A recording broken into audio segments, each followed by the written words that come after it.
warahmatullahi wabarakatuh. Kita lanjut ke bagian terakhir tentang besaran, satuan, dan pengukuran.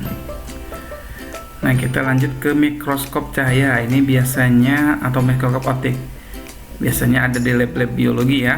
Ini mikroskop optik salah satunya. Dulu pas SMA, saya juga pas kelas 1 SMA itu saya pernah lihat juga menggunakannya gitu ya, sekali-kalinya. Nah, ini biasanya kenapa disebut mikroskop optik atau mikroskop cahaya, karena menggunakan cahaya sebagai media pembentuk bayangannya.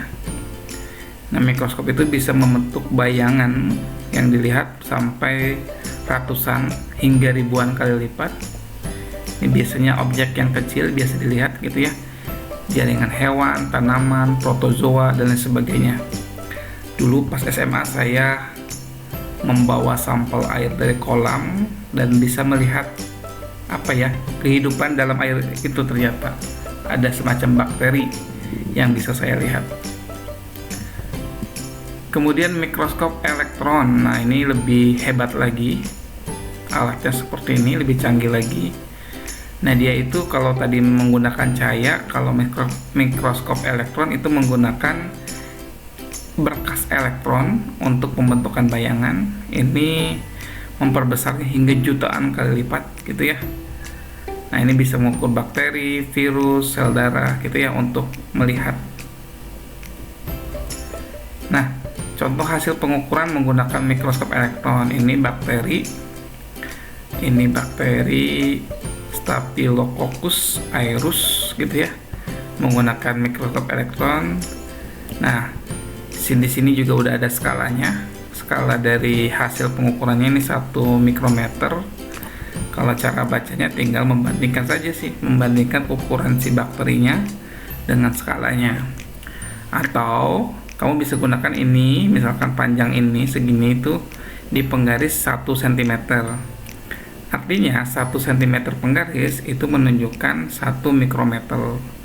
Tinggal dihitung aja diameternya di penggaris berapa senti.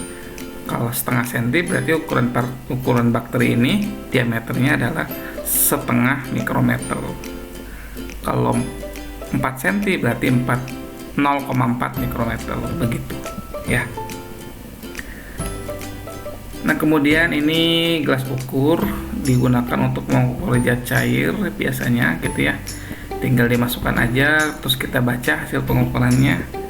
Gelas ukur juga bisa digunakan untuk mengukur benda, volume benda yang ukurannya tidak beraturan gitu ya.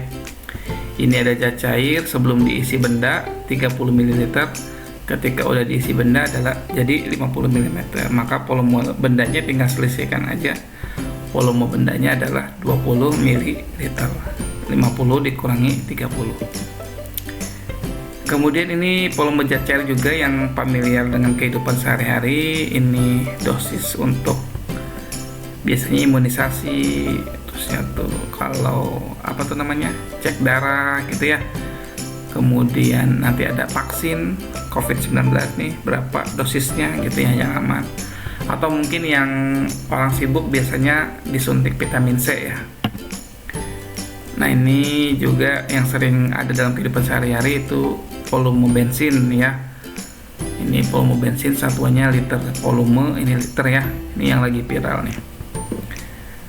Kata kapasitas mobilnya itu cuma 60 liter tapi dia bisa sampai 73 liter gitu ya.